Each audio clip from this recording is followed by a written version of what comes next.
Students, आज हम logic का एक्सरसाइज 1.1 स्टडी करेंगे। देखना, एक्सरसाइज 1.1 में ये पहला क्वेश्चन है कि state which of the following are statement justified in case of the statement. अगर वो स्टेटमेंट है तो उसका ट्रूथ वैल्यू बताना है आपको। चलो देखते हैं। देखना यहाँ पे वन बाय वन हम लोग देखते हैं। क्वेश्चन नंबर 1 देखना इसमें कि 5 + 4 = 13। तो ऐसा दिया है, ये मैथमेटिकल स्टेटमेंट है। अभी स्टेटमेंट का मतलब आपको पहले मालूम होना चाहिए कि जो डिक्लेरेटिव है या फिर असर्टिव है उसको हम लोग स्टेटमेंट बोलते हैं। कोई भी डिक्लेरेटिव सेंटेंस या असर्टिव सेंटेंस जो होता है इसको हम लोग स्टेटमेंट बोलते हैं। अभी यहाँ पे डिक्लेरेशन किया है, मैथमेटिकली डिक्लेरेशन किया है कि 5 + 4 जो है वो 13 होता है। तो हमें यहाँ पे हम लोग यहाँ पे तय कर सकते हैं कि ये असर्टिव स्टेटमेंट है, यानी असर्टिव सेंटेंस है, यानी ये लॉजिकल स्टेटमेंट हो गया।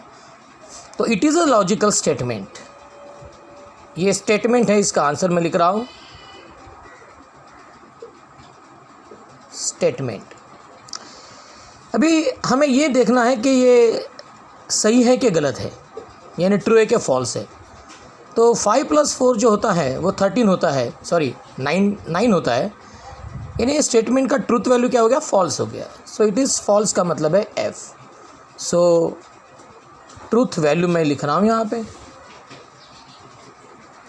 फॉल्स।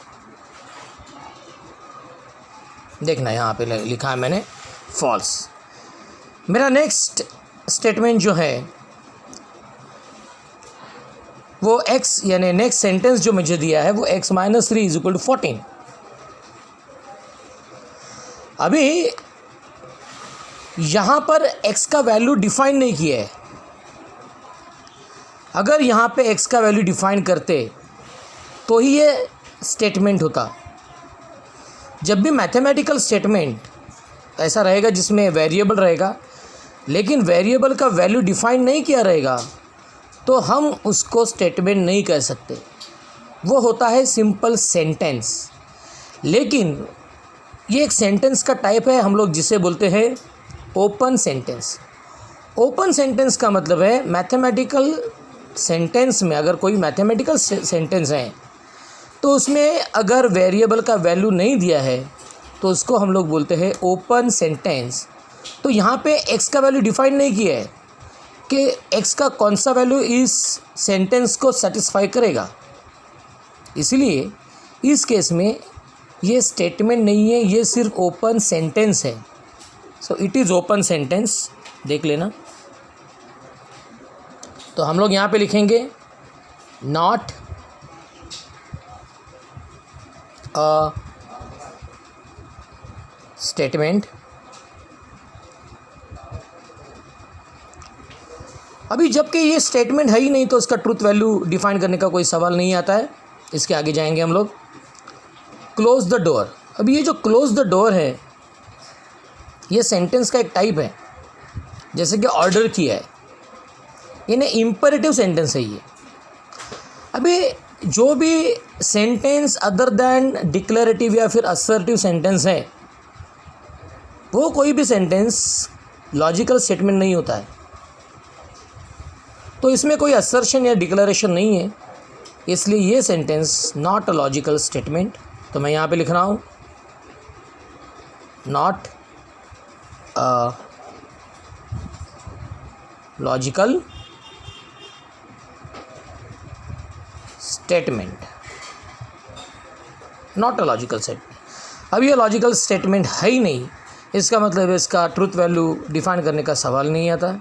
इसके आगे देखना, 0 इज़ अ कॉम्प्लेक्स नंबर। अब ये असर्शन किया, ये डिक्लेरेशन है कि ये 0 जो है ये कॉम्प्लेक्स नंबर है। तो इसका मतलब ये डिक्लेरेशन है, तो ये स्टेटमेंट है। तो मैं लिख रहा हूँ यहाँ पे, देखना स्टेटमेंट। स्टेटमेंट। अभी सवाल आता है कि सही है कि गलत है। तो याद रखना सबसे बड़ा जो सेट होता है वो कॉम्प्लेक्स नंबर का सेट होता है, और बाकी जो भी सेट्स है रियल नंबर के सेट हो या फिर और कोई, तो वो कॉम्प्लेक्स नंबर का सबसेट होता है। इसलिए 0 जो है वो हमेशा कॉम्प्लेक्स नंबर रहेगा, तो इसका ट्रूथ वैल्यू है ट्रू।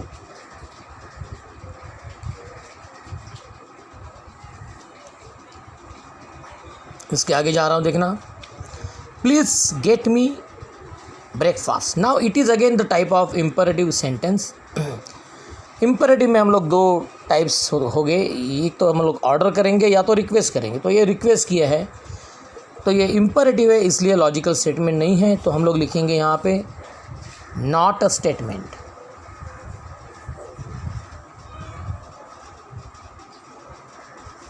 इसके आगे जाएंगे, देखना, कॉन्ग्रुएंट ट्रायंगल्स आर सिमिलर। अब ये असर्शन है कॉन्ग्रुएंट। हम जानते हैं कि ट्रायंगल्स कॉन्ग्रुएंट कब होते हैं, जब उनके एंगल्स, करस्पॉन्डिंग एंगल्स सेम होते हैं और उनके करस्पॉन्डिंग साइड्स के मेजर्स भी सेम होते हैं, तो वो कॉन्ग्रुएंट ट्रायंगल हो गए। तो यहाँ पे देखना, सिमिलर ट्रायंगल में 2 टाइप्स रहेंगे, कॉन्ग्रुएंट ट्रायंगल्स या सिमिलर हो सकते हैं, या तो वो ट्रायंगल्स जिनके सिर्फ एंगल्स इक्वल है लेकिन साइड प्रोपोर्शनेट है। तो कॉन्ग्रुएंट में क्या होता है, साइड भी इक्वल होते हैं और एंगल्स भी इक्वल होते हैं, इसलिए ये सिमिलर ट्रायंगल्स है। So congruent triangles are similar, it's true, यानी इट इज़ अ स्टेटमेंट। पहले तो मैं लिखूँगा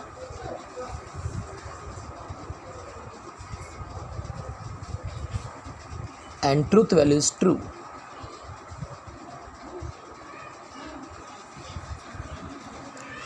नाउ मेरा नेक्स्ट क्वेश्चन है x² = x। अभी ये जो x² = x है, इसमें x का वैल्यू डिफाइन ही नहीं है, इसका मतलब ये ओपन सेंटेंस है, तो हम लोग इसे लिखेंगे not a statement.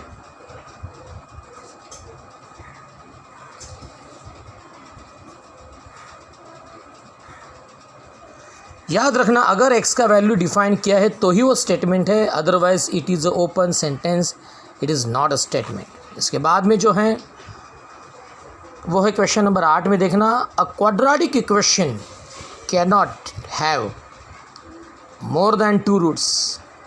Definitely quadratic equation में हमेशा जो डिग्री होता है वो 2 होता है, and according to the degree उस इक्वेशन के रूट्स रहेंगे। अगर डिग्री 1 है तो 1 रूट रहेगा, डिग्री रूट का मतलब है वैल्यू ऑफ द वेरिएबल। अगर डिग्री 2 है, डिग्री का मतलब है the highest power of variable in that equation. तो डिग्री अगर 2 रहेगा, मैक्सिमम पावर 2 रहेगा x का, तो रूट्स 2 ही रहेंगे। 3 रहेगा तो 3 रहेंगे, तो वैसे इसमें 2 ही रूट्स रहेंगे। The quadratic equation cannot have more than 2 roots and it is a statement. पहले तो मैं लिखूँगा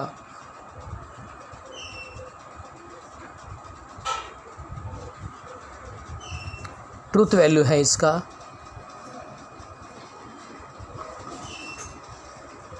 ट्रू। इसके बाद में देखना, डू यू लाइक मैथमेटिक्स। अभी यहाँ पे क्वेश्चन पूछा है, जब भी क्वेश्चन टाइप का सेंटेंस रहेगा वो कभी भी लॉजिकल स्टेटमेंट नहीं होता है, so not a logical statement.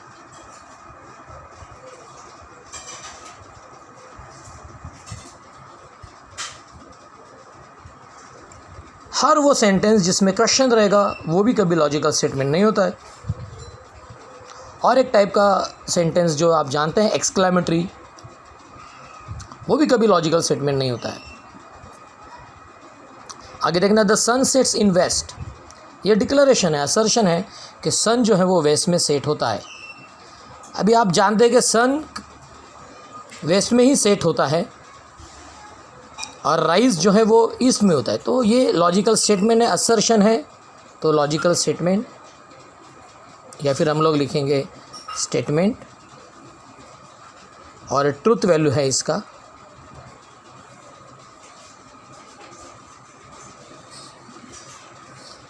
True है ये।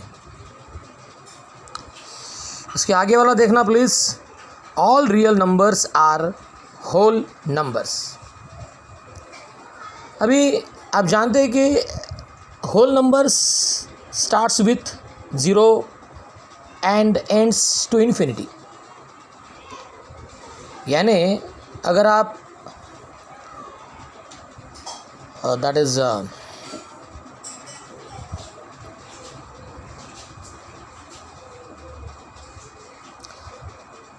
whole number starts with 0 यानी 0 1 2 3 4 like this. So all positive integers with 0, this forms the whole numbers up to infinity. तो उसका कोई एंड नहीं है. तो यहाँ पे देखना ये स्टेटमेंट है, यानी यहाँ पे असर्शन है. So it is the statement. अब ये इसका ट्रूथ वैल्यू डिफाइन करेंगे. ट्रूथ वैल्यू है इसका true. False. All real numbers are whole numbers. तो रियल नंबर्स में सिर्फ होल नंबर्स नहीं होते ना, उसमें रैशनल फॉर्म भी होता है, इरैशनल फॉर्म भी होता है. तो ज़रूरी नहीं कि होल नंबर्स रहें. तो इसलिए ये जो है ये इसका ट्रूथ वैल्यू रहेगा फॉल्स. डेसिमल में भी इसमें नंबर्स होते हैं. इसके बाद में देखना नेक्स्ट, कैन यू स्पीक. ना यहाँ पे क्वेश्चन पूछा है तो it is not a statement.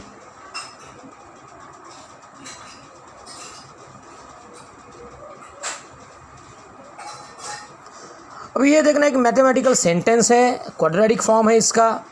अभी इसमें एक्स का वैल्यू डिफाइन किया है तो ये हो गया स्टेटमेंट. अभी ये ट्रू है कि फॉल्स है, ये आपको कैसे चेक करेंगे कि एक्स का वैल्यू इसमें पुट करना है और LHS और RHS सेम मिलते हैं क्या, हमें चेक करना है. तो यहाँ पे देखना, अगर एक्स आप यहाँ पे x इज इक्वल टू 7 आप इसमें पुट करके देखो, स्क्वायर का मतलब है 49, फिर 6 इंटू 7 दैट इज़ 42. तो 49 42 7 होता है. 7 माइनस 7 0. तो इसका मतलब है LHS और RHS मैच होता है, इसलिए ये ट्रूथ वैल्यू हो गया इसका T.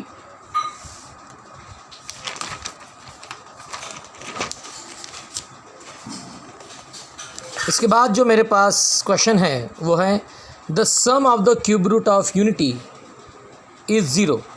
अभी आप जानते हैं कि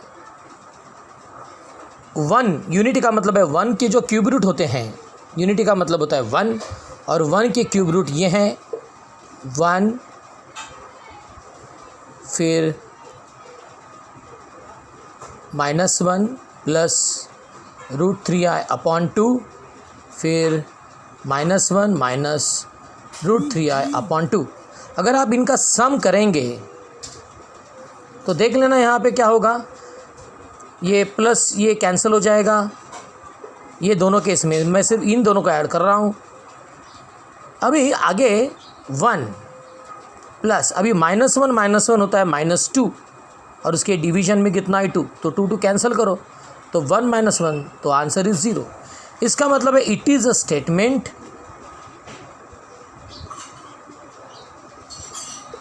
और इसका ट्रूथ वैल्यू T है. इसका T है यानी ट्रू है ये. तो मैंने आपको कैसे होता है ये मैंने आपको दिखाया, देख लेना प्लीज़ एक बार फिर से कि 1 के जो क्यूब रूट्स हैं वो है 1, फिर -1 प्लस √3i अपॉन 2, फिर -1 माइनस √3i अपॉन 2, और इनको अगर हम ऐड करेंगे तो आपको 0 आंसर मिलता है. इसके बाद में मेरा इस क्वेश्चन का लास्ट जो क्वेश्चन है वो है इट रेन्स हैवीली. अभी ये रेनिंग कहाँ पे हो रहा है. अभी याद रखना एक और इम्पॉर्टेंट बात कि जब किसी सेंटेंस से हमें क्लियर कट आइडिया नहीं मिलता है, फॉर एग्ज़ाम्पल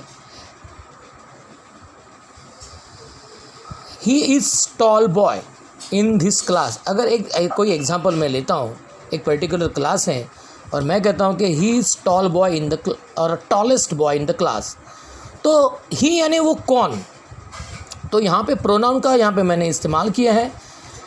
ये जो है ये वर्बल सेंटेंस है, इसमें ही का मतलब क्लियर नहीं हो रहा है. वो पर्टिकुलर लड़का कोई क्लियर नहीं हो रहा है जो सबसे टॉलेस्ट है, इसलिए ऐसे टाइप के सेंटेंस को हम लोग हमेशा बोलते हैं ओपन सेंटेंस। तो मैथमेटिक्स में भी ओपन सेंटेंस होता है एंड लैंग्वेज में भी ओपन सेंटेंस होता है। तो याद रखना यहाँ पे ये भी तो ओपन सेंटेंस है, क्योंकि यहाँ पे वो जगह और वो टाइम यहाँ पे डिफाइन नहीं किया है, इसलिए ये ओपन सेंटेंस है। It is not a statement. We are not getting the clear idea ये है रेन कहाँ पे हेवीली हो रहा है, that's why it is not a statement. इसके बाद देखना मेरा उसमें एक्सरसाइज 1.1 का ये सेकंड क्वेश्चन है कि right the following compound statements in symbolic form. अभी जब भी आप सिंबॉलिक फॉर्म में लिखेंगे तो सिंबॉलिक फॉर्म में देखो कैसे लिखना है आपको। यहाँ पे सी, यहाँ पे ये वर्बल स्टेटमेंट दिया है। अभी इस वर्बल स्टेटमेंट में कैसे हम लोग सिंबॉलिक फॉर्म में लिखेंगे, देखो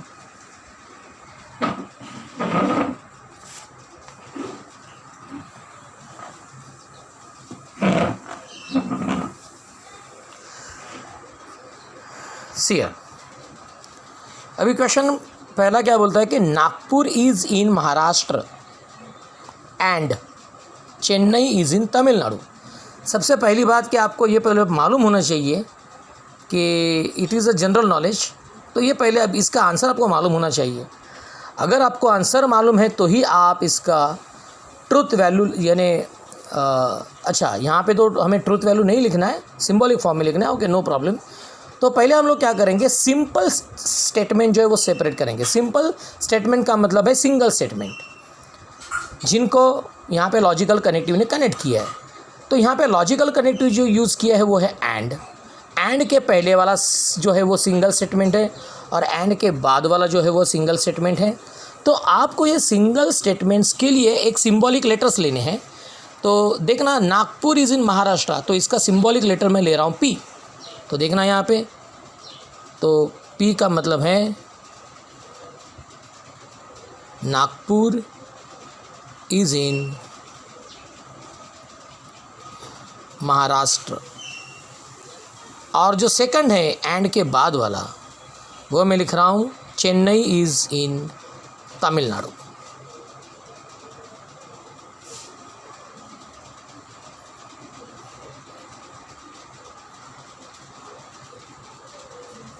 इसका सिंबॉलिक फॉर्म में लिख रहा हूँ, देखना सिंबॉलिक फॉर्म। तो पहला स्टेटमेंट मेरा पी है, तो मैं पी के बाद जो आया है वो एंड कनेक्टिव है, लॉजिकल कनेक्टिव। तो एंड के लिए हम लोग ये सिंबल यूज़ करते हैं और उसके बाद में जो स्टेटमेंट है वो Q. This is the way, this is very easy. इसके बाद में देखना ट्रायंगल,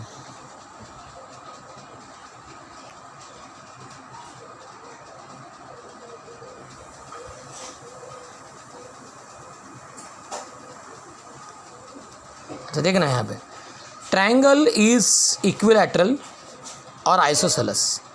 तो यहाँ पे फिर से हम लोग दो स्टेटमेंट्स को सेपरेट करेंगे। एक होगा ट्रायंगल इज़ इक्विलैटरल और दूसरा होगा और के बाद वाला ट्रायंगल इज़ आइसोसेलेस। तो पहले हम लोग लिखेंगे पी, तो पी का मतलब है ट्रायंगल इज़ इक्विलैटरल। और के बाद जो सेकंड है वो आप पूरा लिखना है, पूरा उसको लिखना है, सिर्फ आइसोसेलेस नहीं लिखना है। हम लोग आइसोसेलेस किसके बारे में बोल रहे हैं, तो ट्रायंगल के बारे में बोल रहे हैं, इसलिए हम लोग लिखेंगे ट्रायंगल इज आइसोसेलेस।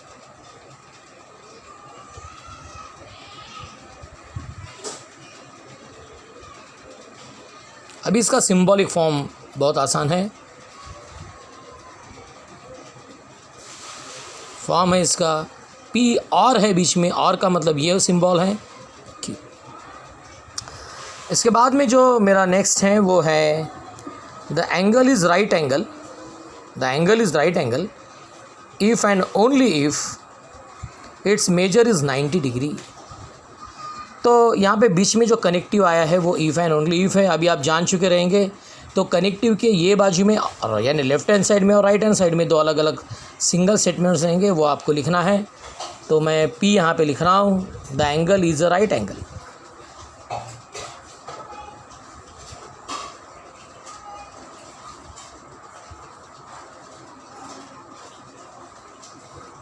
Q लिखूँगा, इट्स मेजर इज़ 90 डिग्री,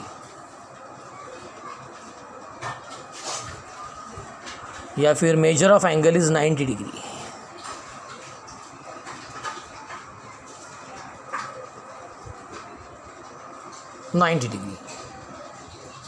तो याद रखना, जब भी आप P और Q लिखेंगे तो प्रोनाउन का इस्तेमाल मत करो। आप जिसके बारे में बता रहे हो उसका पूरा यहाँ पे जिक्र करना है आपको। सिंबॉलिक फॉर्म में लिख रहा हूँ।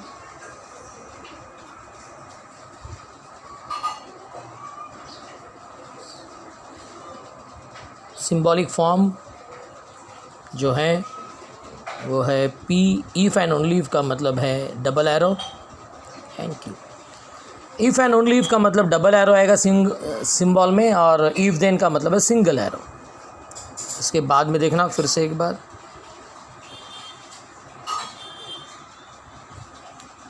उसके बाद जो है वो है the angle is neither acute nor obtuse.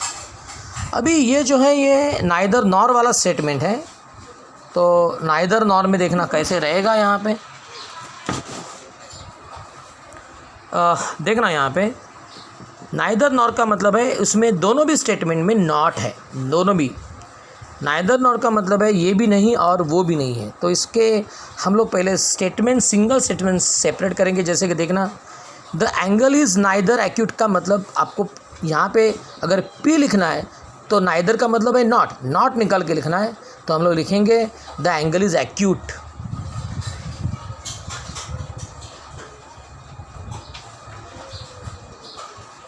जब भी आप P और Q लिखेंगे आपको नॉट निकाल के ही लिखना है। Q लिखेंगे यहाँ पे द एंगल इज़ ऑब्ट्यूस।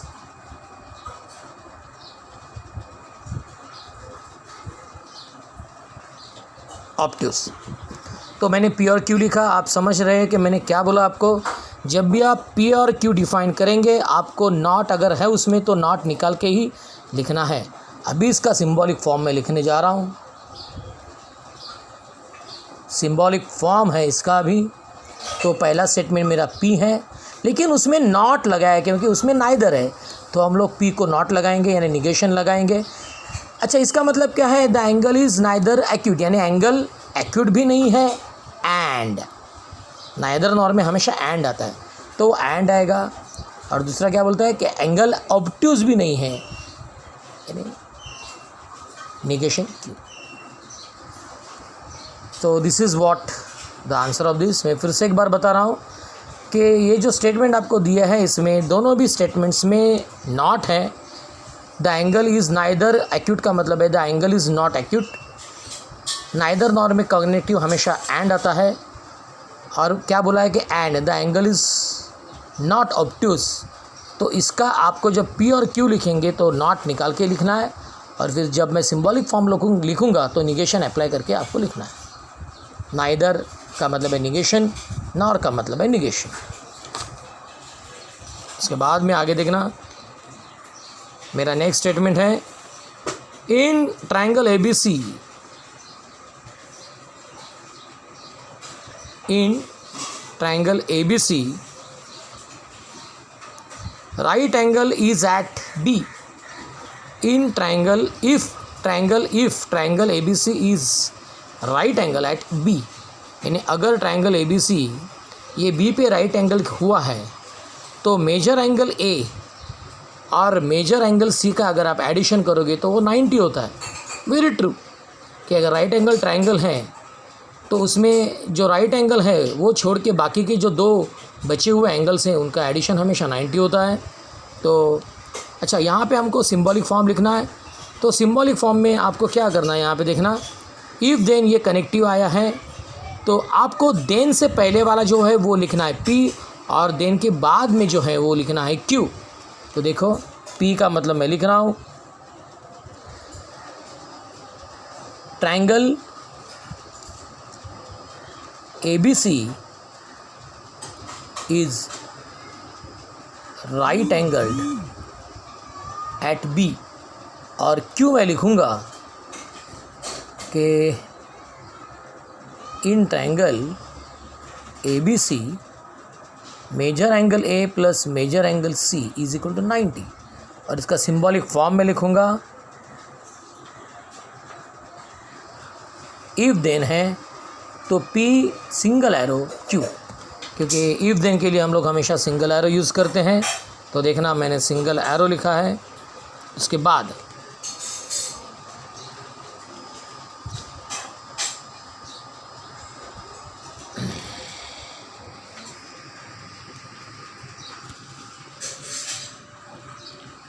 में देखना question number 3, right the truth value of the following. Truth value आपको लिखना है। क्वेश्चन नंबर, उसमें पहला क्वेश्चन है कि 4 इज़ ऑड और 1 इज़ प्राइम। तो ये ट्रूथ वैल्यू लिखने के लिए आपको पहले तो इन्फॉर्मेशन होना चाहिए, उसकी जानकारी होनी चाहिए। तो देखो हम लोग लिखते हैं ट्रूथ वैल्यू। तो इसमें जो है वो देखना है यहाँ पे कि आपको इसके लिए टेबल भी पार्ट होना बहुत ज़रूरी है। देखो तो पहले तो हम क्या करेंगे, देखो ट्रूथ वैल्यू लिखेंगे। तो मैं लिख रहा हूँ यहाँ पे ट्रूथ वैल्यू। देखो यहाँ पे पहला स्टेटमेंट है 4 इज़ ऑड। तो पहले हमें मालूम होना चाहिए क्या 4 ऑड है क्या नहीं। तो 4 इवन है तो इसका ट्रूथ वैल्यू है फॉल्स। उसके बाद में बीच में कनेक्टिव आया है वो और है, और बाद में कहता है कि 1 क्या है, प्राइम नंबर है। तो हमें मालूम होना चाहिए कि 1 प्राइम नंबर है कि नहीं। तो 1 प्राइम नंबर नहीं है, इसके लिए ये भी फॉल्स है। तो इसका ट्रूथ वैल्यू मैं लिख रहा हूँ फॉल्स, क्योंकि एफ और एफ आपको टेबल मालूम होने चाहिए। फॉल्स। याद रखना prime number starts with 2 and not 1। 2 ये एक ही इवन प्राइम नंबर है, बाकी सब प्राइम नंबर ऑड होते हैं। उसके बाद में जो मेरा नेक्स्ट है, बीच में के 2 और 3 आप कर लेना। It is not true. अभी ये जो स्टेटमेंट है मेरा ये थोड़ा मिस हुआ है।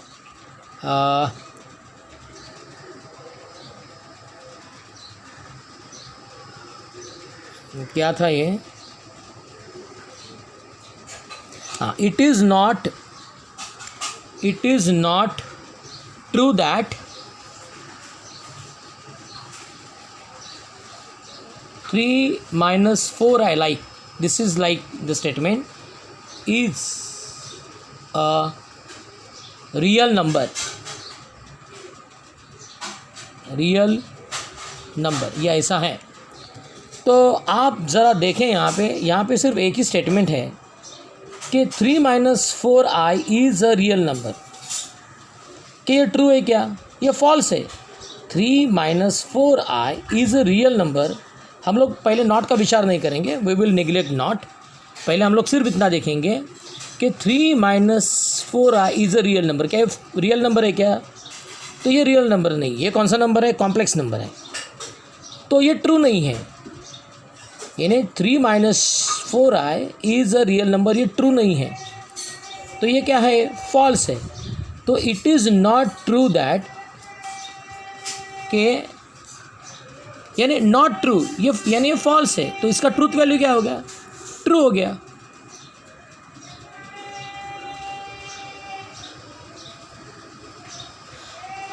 ट्रूथ वैल्यू हो गया इसका ट्रू। मान लो कि अगर ये ऐसा कहता कि it is true that 3 minus 4i is real number, तो ये क्या होता है? इसका ट्रूथ वैल्यू फॉल्स होता, क्योंकि ये रियल नंबर नहीं है, ये कॉम्प्लेक्स नंबर है। अभी यहाँ पे क्या बोलता है कि इट इज़ नॉट ट्रू, यानी ये सही नहीं है कि रियल नंबर है, यानी गलत है। 3 minus 4i ये रियल नंबर है, जो ऐसा स्टेटमेंट दिया ये गलत है। इसका मतलब इसका ट्रूथ वैल्यू क्या हो गया? ट्रू हो गया, टी हो गया। इसके बाद में देखना मेरा नेक्स्ट स्टेटमेंट क्या कहता है कि if 3 into 5 is equal to 8 then, अभी ये इफ़ देन का स्टेटमेंट है, तो आप क्या लिखेंगे? देखना यहाँ पे ट्रूथ वैल्यू सी है।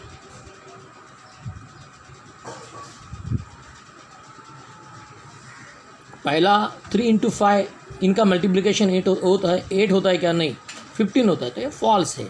अब ये इफ़ देन है तो इसमें सिंबल आएगा ये वाला, और 5 + 3 जो है वो 8 होता है, तो ये भी तो फॉल्स है। अभी फॉल्स इम्प्लीकेशन, सिंगल एरो का मतलब है इम्प्लीकेशन यानी कंडीशनल यानी इफ़ देन। तो याद रखना फॉल्स इम्प्लीकेशन, फॉल्स का मतलब होता है ट्रू। आपको इसके लिए टेबल पार्ट होना बहुत ज़रूरी है, याद रखना। तो इफ़ देन में जो है वो टी ट्रू होता है, एफ भी ट्रू होता है, एफ भी ट्रू होता है, और टी हमेशा फॉल्स होता है। इसके बाद में जो मेरा स्टेटमेंट है वो है, देखना यहाँ पे, the milk is white if and only if the sky is blue. तो यहाँ पे सिंपल 2 स्टेटमेंट्स हैं। हम लोग फिर से एक बार इसका ट्रूथ वैल्यू लिखेंगे। तो देखना यहाँ पे ट्रूथ वैल्यू,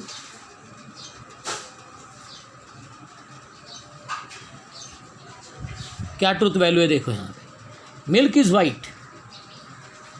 तो मिल्क जो है वो वाइट है, yes true. If and only if का मतलब है double arrow, sky is blue, तो चलो स्काई ब्लू होता है तो ये भी तो ट्रू है।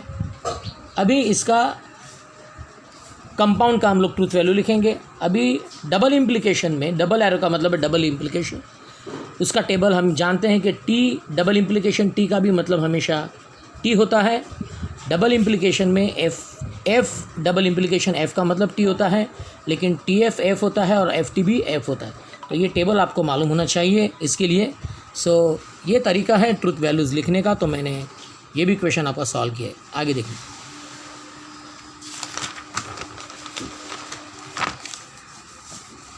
See the next. इसके बाद में देखना question number 4, if the statement P और क्यू यहाँ पे ट्रू दिया है और आर एस फॉल्स दिया है, तो आपको ट्रूथ वैल्यू यहाँ पे निकालना है। Find the truth value of this. देखो कैसे करते हैं हम लोग इसे। सी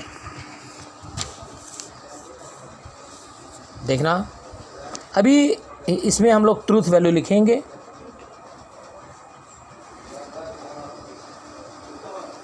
देखना पी क्या है, ट्रू है, सिंबल ये है। क्यू क्या है, ये भी तो ट्रू है। एंड आर क्या है, फॉल्स दिया है, इसको ब्रैकेट डालो। चलो अभी इक्विवेलेंसी का साइन लिखेंगे। लॉजिक में इक्वल टू की जगह पे इक्विवेलेंसी लिखते हैं, इसको बोलते हैं साइन ऑफ इक्विवेलेंसी। तो टी आर, पहले ब्रैकेट सॉल्व करेंगे। टी एंड एफ का मतलब हमेशा एफ होता है। अभी इसका ट्रूथ वैल्यू, टी और एफ का मतलब हमेशा टी होता है।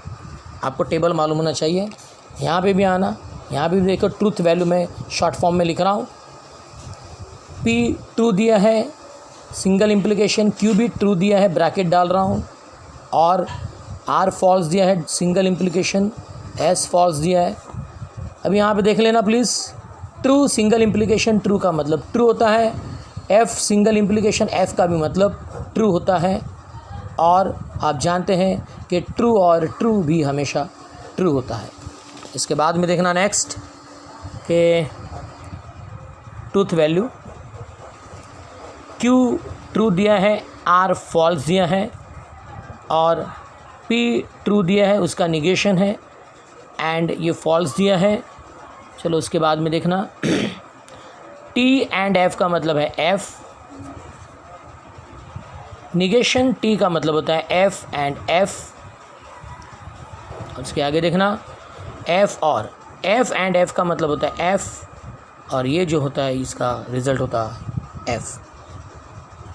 उसके बाद में आगे देखना यहाँ पे ट्रूथ वैल्यू, निगेशन आर, यानी आर जो है वो एफ दिया है, उसका निगेशन डबल इम्प्लीकेशन। पी दिया है ट्रू, ब्रैकेट डालें, सिंगल एरो। अभी निगेशन क्यू दिया है ट्रू। चलो देखते हैं, निगेशन एफ का मतलब है टी, डबल एरो टी, आगे सिंगल निगेशन टी का मतलब है एफ। इसके आगे देखना टी डबल इम्प्लीकेशन टी का मतलब हमेशा टी होता है, सिंगल इम्प्लीकेशन यहाँ पे एफ है। और आप जानते हैं कि सिंगल इम्प्लीकेशन में अगर टी पहला है एफ बाद में, तो ये हमेशा एफ होता है। तो ये भी हो गया हमारा। लास्ट देखना यहाँ पे इधर ट्रूथ वैल्यू, इसका ट्रूथ वैल्यू मैं लिख रहा हूँ। यह है निगेशन टू टी, यानी फिर निगेशन टी एंड एफ और क्यू यानी टी एंड एफ, और आगे देखना टी एंड एफ। तो आगे बढ़ते हुए देखो यहाँ पे निगेशन टी का मतलब है एफ एंड निगेशन टी का मतलब है एफ एंड एफ। सिर्फ इसके लिए आपको टेबल मालूम होना बहुत ज़रूरी है। फिर आगे देखना टी एंड एफ का मतलब होता है एफ और टी एंड एफ का मतलब होता है एफ। चलो हो गया देखना। तो एफ एंड एफ का मतलब होता है एफ, उसके बाद में और एफ एंड एफ और एफ का भी मतलब होता है एफ। फिर ये एफ और एफ यानी इसका ट्रुथ वैल्यू आ गया F. So this is the वे, देख लें आप एक बार। उसके बाद में ये एक लास्ट क्वेश्चन है उसमें, ये देखो टीवी का मतलब है truth value, negation T and negation F और टी इम्प्लीकेशन टी, क्योंकि पी और क्यू ट्रू दिया है, सिंगल इम्प्लीकेशन निगेशन एफ यानी एस एफ है उसका निगेशन, और यहाँ पे भी एफ है। चलो देखते हैं, देखो यहाँ पे देखना फिर से एक बार, मैंने लिखा है अब यहाँ पे देखना आगे। निगेशन टी का मतलब है एफ, निगेशन टी का मतलब है F and T, and negation F का मतलब है टी, और टी इम्प्लीकेशन टी का मतलब है टी, निगेशन एफ का मतलब है टी और एफ। तो यहाँ पे देखना प्लीज़,